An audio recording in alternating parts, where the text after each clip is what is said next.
Oduu gammachiisaa maddoota amanamaa akka arganneettiin guyyaa har'aan tanaa jiini ramadaanaa mul'atee jira.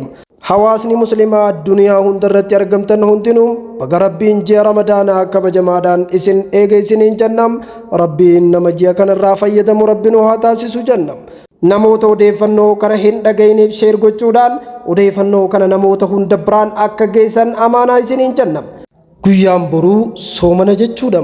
Allahu akbar. Allahu akbar. Baga rabbiin ji'a ramadaanaa kabajamaadhaan nu gahe.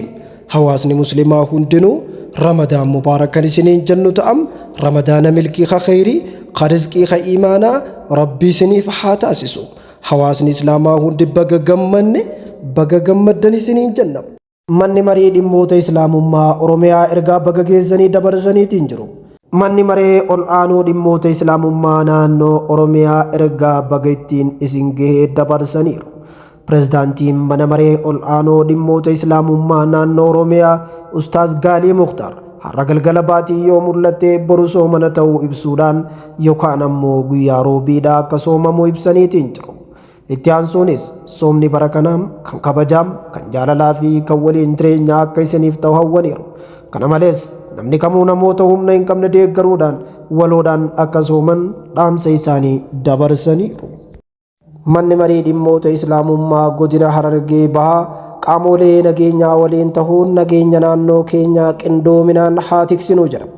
Godina Harargee Bahaatti mariin dhimma nageenyaa irratti sooma ramadaanaa sababeeffachuun abbootii amantaa islaamaa aanaalee fi kanneen magaalota godinichaa hirmaachisuudhaan bakka hoogganaan dhimma islaamummaa godina Harargee Bahaa Sheekh Ibraahim Mukhtaarii fi hoogganaan qajeelcha poolisii godina Harargee Bahaa gargaaraa koomishiinaraa Naasir Mahammadii fi itti gaafatamaan bulchiinsaa fi nageenya godinichaa obbo Ahmad Naajii Abibakar argamanitti magaalaa Hararitti gaggeeffameera.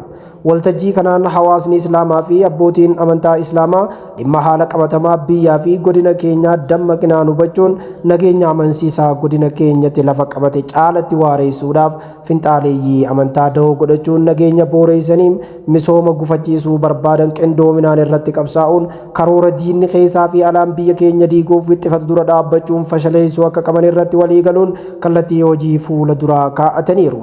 Nageenyi hundaaf hundimmoo nageenyaaf haa taanum. Gabaasa koominikeeshinii mana marii dhimmoota islaamummaa aanaa Kombolchaarraa.